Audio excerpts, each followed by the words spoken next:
Good morning, everyone, and welcome to today's webinar, How to Keep Your Audience Engaged. Peter Dew's my name, public speaking trainer and coach, and my passion is helping you be more confident, more effective, more engaging, more influential every time you get to speak to your audiences, to your community, to your clients, to your customers. Audience engagement. When we're speaking, one of the keys to having impact, one of the keys to connecting and influencing people is engagement. So I've got some tools I want to share with you today that I think you can use to help you just enhance your level of engagement. My recommendation, work out which tools work for you, which tools you think you can use, and try them out. Not everything will suit you.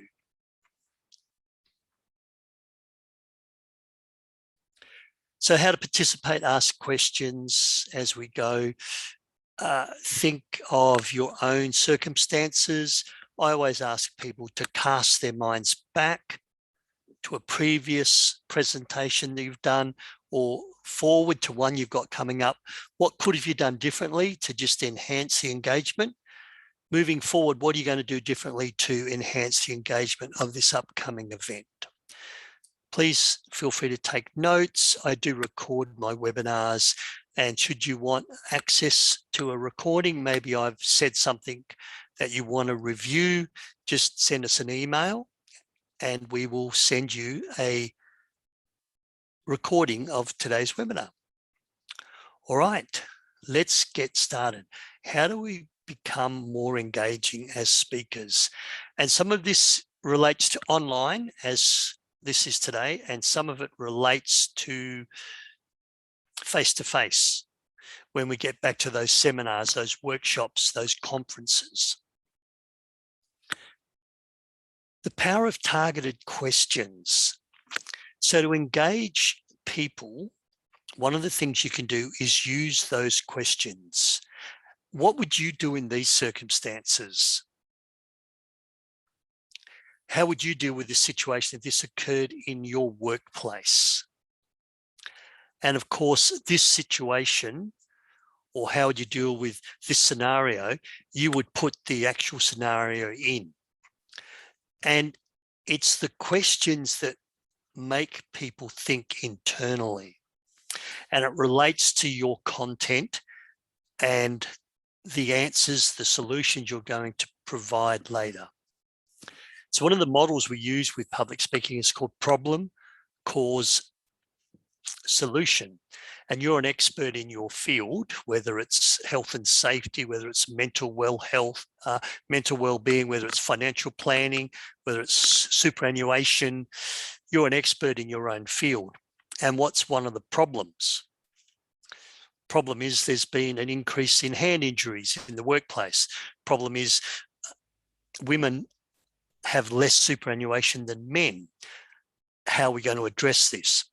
So you've got the answer to the problem. And one of the ways of stating the problem would be, what would you do if this happened in your workplace? What would you do if this was your circumstance? How would you deal with this? And it gets people thinking. And then you go into your information around the knowledge of the cause, and then you can give the solution or the answer. So targeted questions pique people's interests, make them think and apply it internally, and then you'll keep them engaged. Now, don't just start with that targeted question. Use it every 10 or 15 minutes. Ask another question. So what would this look like then? Or if this was you, imagine how would you handle it? So it's not a one-off tool that you use maybe at the beginning or midway through. It's something you use periodically during your presentation. Maybe every 10 or 15 minutes, ask that the next targeted question.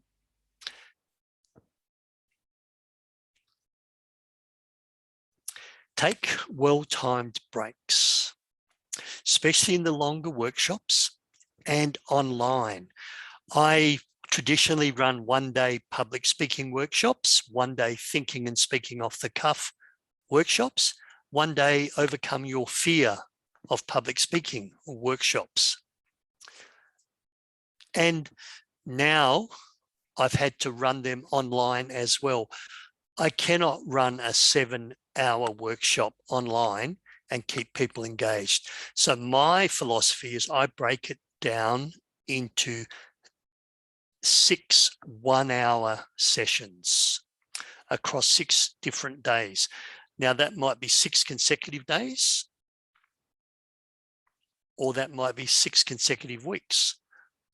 So take well-timed breaks.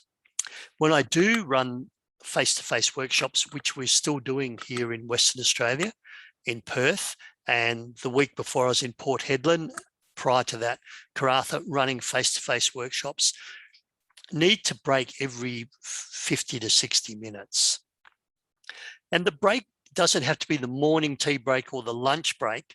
The break can be, all right, let's just change chairs. It can be a break in the activity you do. All right, let's pause for a moment. I'm going to give you 5 minutes just to take some notes and to prep for the next assignment. And there's no one formula for when to take breaks. The formula or the method I use is using my peripheral vision to notice when my audience is getting tired, fatigued, or maybe zoning out. Now, the tired and the fatigued is just a natural concentration span progress. The zoning out could be that your content is not appropriate for that audience, that you've moved into a little bit of a monologue, a little bit boring, so you need to do something. So do take well-timed breaks. And I use my peripheral vision to see the energy in the room. What do you do if people fall asleep? That's a really good question. What do I do if people fall asleep? What can you do if you notice someone zoning out or falling asleep? I tend to work with smaller groups, so this would probably work up to 25 people. I make sure I know everyone's name, and that means I have an attendance sheet up front, and I'll also have name badges or those small tent name badges that stand in front of each person. I will call out that person's name and get them to contribute. So I won't say to them, oh, Peter, I notice you're falling asleep, or is this boring for you, Peter? I'll say, and Peter, what would you do in that circumstance? And then, of course, Peter will look up, take notice, either have an answer or disclose, look, sorry, I just drifted a little bit. Could you repeat the question for me? And I've now got them back. So that's one way of making sure people stay awake and bringing them back if they do zone out or fall asleep. Just a caution, don't shame the person. Don't humiliate them. Just include them and use their name. Have you got anything to add to that, Peter? And they'll look up and they may say, well, no, I don't. Not because they don't have anything to add, but no, they don't know what you're talking about. So they'll just say, no, I don't. And then they'll be back with you for a little bit longer. So take well-timed breaks during your presentation. More breaks needed online than face-to-face. The shuffling of the room, come back from morning tea. Can you sit with someone else? And when I do pairing up in activities, I generally ask people to pair up with someone they don't know or they don't work with all the time. Don't do death by PowerPoint. Engagement is around keeping people looking at you, keeping people listening to what you're thinking. Death by PowerPoint is when you put up lots of words and you read off the words sentence by sentence, or the bullet points, bullet point, sentence, bullet point sentence, bullet point sentence, bullet point sentence. This is called shooting your audience to death one bullet at a time. I avoid bullet points in my PowerPoint slides. I don't read from PowerPoint slides. I use the PowerPoint slide as an audiovisual aid to enhance your learning. Online, I need to use more slides than I would face-to-face. Face-to-face, I would go to a flip chart. I can go to a virtual flip chart here on this webinar as well. And when I'm training, I do. And then I've got the magic of the B key. So let's go face-to-face. You're in a room with me now and I'm doing some PowerPoint. How do I engage you and bring you back so you're looking at me and you're listening to me? And it's called the magic of the B key. So I'm going to just take my finger and hit the B key, B for black. And now in a room, PowerPoint's gone. You're now looking totally at me. If I want the slide back, I hit B again. And we can return to talking about the data, the flip chart, the pie chart, which I had on the data projector. Similar thing with the white key. Reach over, hit W for white. Screen goes white. There's nothing to see here. Everyone now turns their attention to me. I will especially hit the B key if I'm PowerPointing and someone asks a question and I want to go to a flip chart. I'll hit B, then I'll move across the room to where the flip chart is and I'll draw something or I'll reveal a model or the answer to the question using the flip chart. No point leaving the PowerPoint slide up there because we've moved on. One of the mistakes is people leave the PowerPoint slide up the whole time. How do you do the B key in the virtual world? Well, the equivalent to the B key, in my view, in the virtual world, so in this Zoom call, would be to stop share.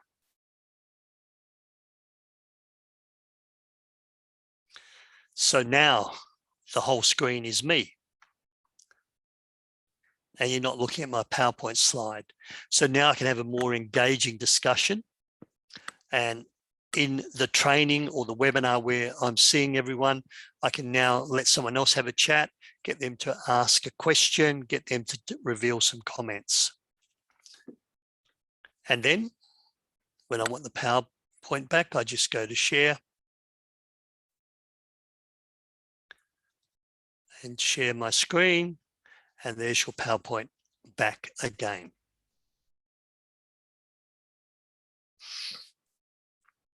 Yeah, don't do death by PowerPoint.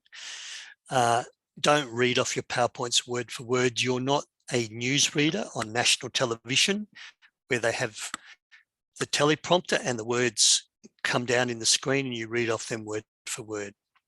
I think one of the most disrespectful and causes of disengagement for presenters and trainers is when they sit there and read word for word, or they stand there and read word for word off their PowerPoint slides. Please avoid death by PowerPoint and use it for what it's designed to do. It's an audiovisual aid, audiovisual tool to add to what you're saying. Otherwise, you can print your PowerPoint slides, email them to everyone and ask them, do you have any questions? Read this and do you have any questions? And then your presentation should be just around the questions.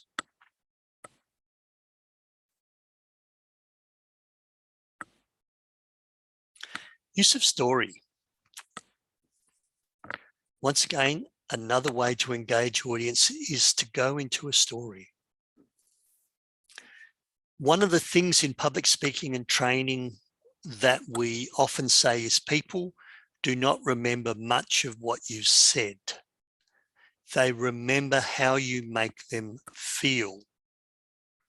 And if your stories of success, of overcoming adversity, of succeeding despite all the odds, creates an emotional response and people in the room can see light at the end of the tunnel, can see a way forward, can see hope, can understand they've now got this, then you're going to engage your audience and have impact. If you are in the financial planning sector and someone's in a seminar and they realize they've left it too late to start saving adequately for their retirement, they've got a little bit of superannuation, but not enough. And you show them strategies to fast track and end up with enough money, and strategies to combine their superannuation with, some support from the old age pension. And they walk out of there now knowing that they've got this, they are going to be able to retire and live a reasonable retirement lifestyle, then you've changed that person's life and you've kept them engaged.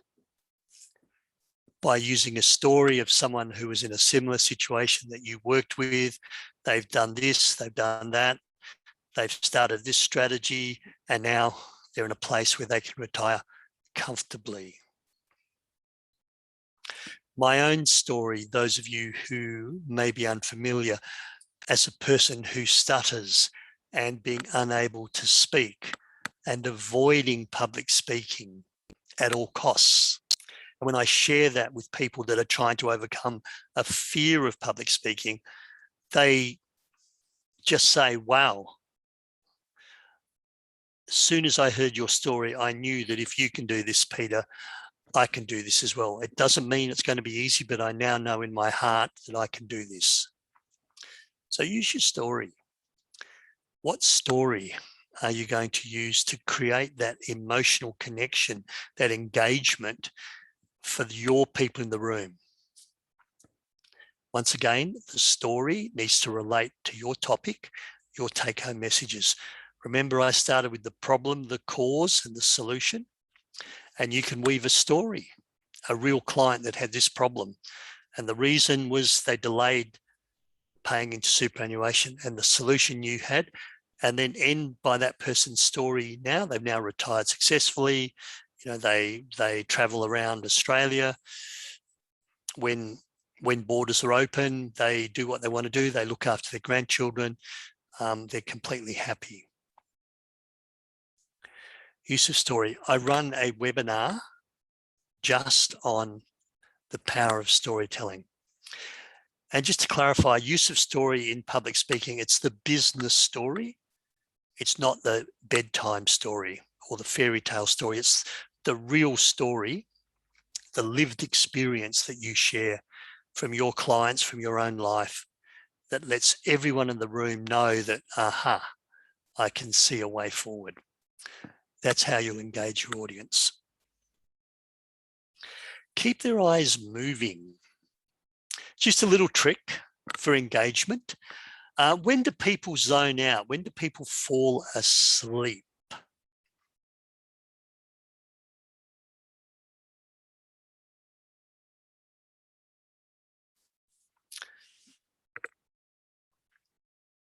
One of the things I know is that most motor vehicle accidents where people fall asleep at the wheel while they're driving are on straight roads.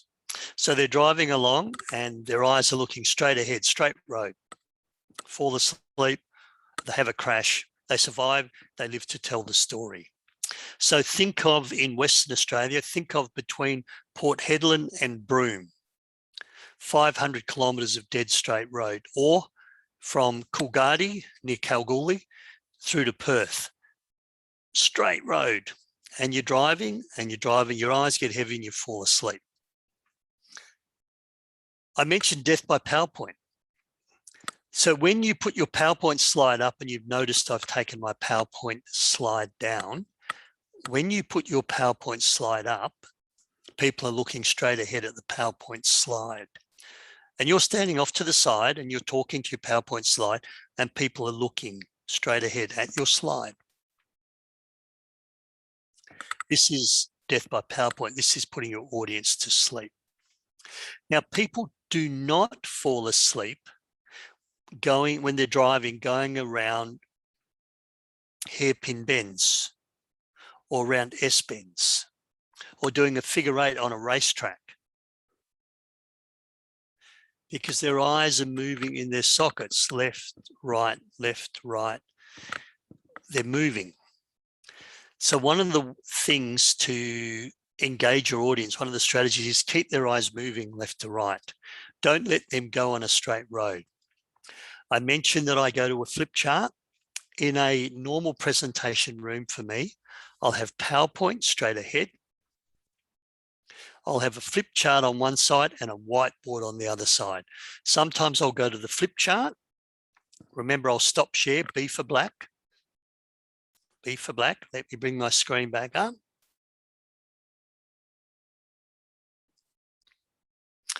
Your eyes have now gone from me. I was the main attraction for a while. You've now gone to the PowerPoint slide. Keep their eyes moving. So I'll hit B for black.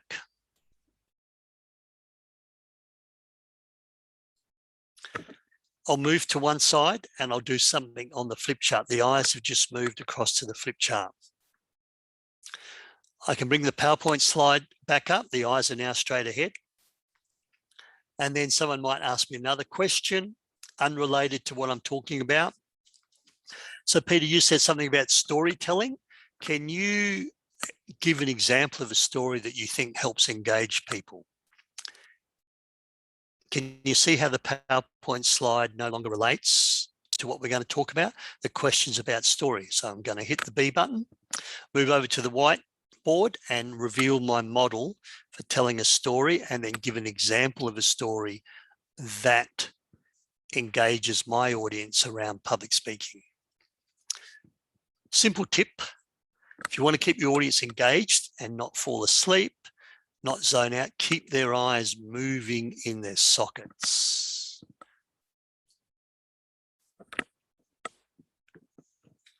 An engagement model for all learning styles. This little model puts a few of the things I've spoken about together. And remember, some of you are auditory learners. So as long as you hear my voice and I'm giving you some information that you can use, you're fully satisfied. Some of you are visual learners, and when I hit the B button for black, you've lost your visual cue. I haven't got a flip chart here or a whiteboard, and you're crying out, Peter, I need some visuals. Sorry, visual back. And also the whiteboard and the flip chart helps add to the visual learners. Some of you are the kinesthetic.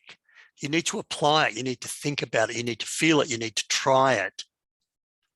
So this little model goes like this. Tell people some information. Give them some facts. Tell them a story. Show them something. Put up a PowerPoint slide. Show them a model on flip chart. Give them a handout.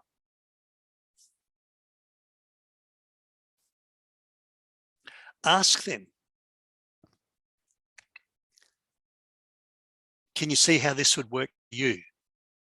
Can you see how this might make a difference in your workplace? What would you do if you had this situation in your workplace? How would you handle this problem? And remember, the first engagement model was to ask questions, targeted questions.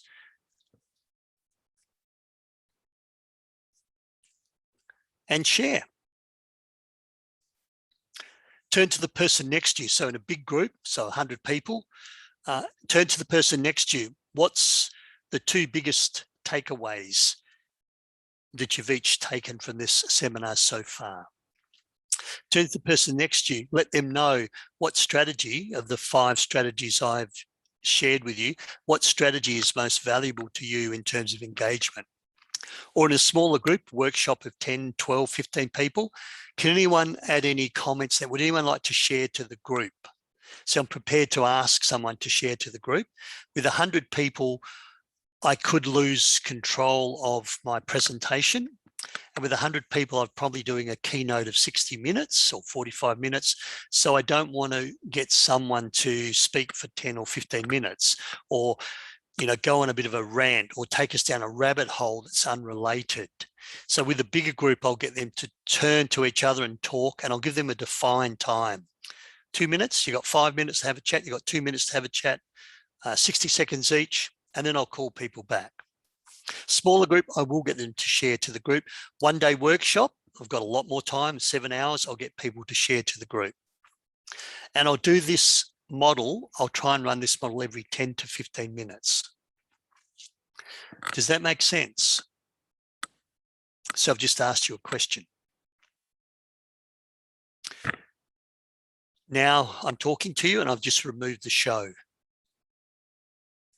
And this tell, show, ask, share model, if you keep cycling that every 10 minutes, it's a really powerful engagement tool. Oh, by the way, there's the show back. There's the model again for you. It also caters for all learning style, visual, auditory, and the kinesthetic. Tell, show, ask, share. Try and run through that every 10 to 15 minutes. Does that make sense? That's an ask, by the way. Quick summary of the 6 strategies that you can use to be more engaging. And as I said in my opening comments, which ones work best for you? Which ones do you already use? Which ones had you not considered? The power of targeted questions. Take breaks. Don't do death by PowerPoint. Remember the B key, or in the Zoom world or the virtual world, the stop share.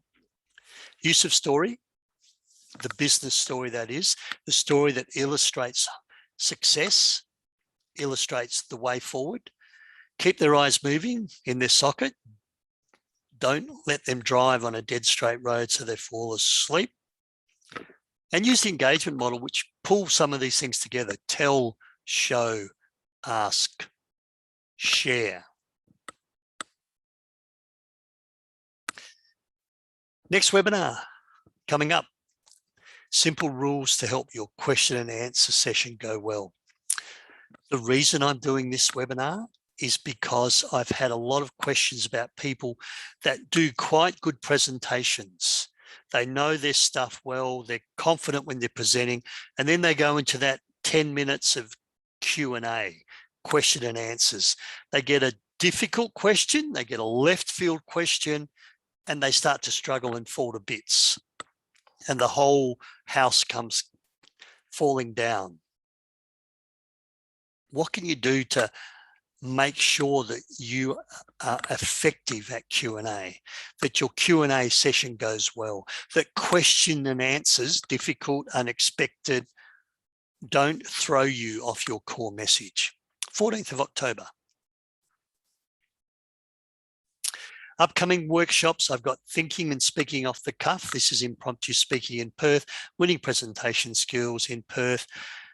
My wife and Kyla Morrison are running the final Real Leadership for Women Masterclass, an 8-week program, but the 2-day immersion is the 22nd and 23rd of November in Perth, back up to Port Hedland on the 29th and 30th of November, winning presentation skills and thinking and speaking off the cuff. You know how to reach me. I'd welcome any questions, any comments after the webinar, and engagement. Don't be a boring speaker who does death by PowerPoint. Don't be a boring speaker who reads from their notes word for word. Use targeted questions. Get people thinking in their heads. Take the breaks. Use the breaks effectively to change the room setup, to move with different people, to do different exercises. Avoid death by PowerPoint. Don't forget the B key. Really valuable, the B key. Use your story, keep their eyes moving, and use the engagement model that I share with you. My name's Peter Dew, public speaking trainer and coach. I wish you luck in your public speaking and presentation skills journey.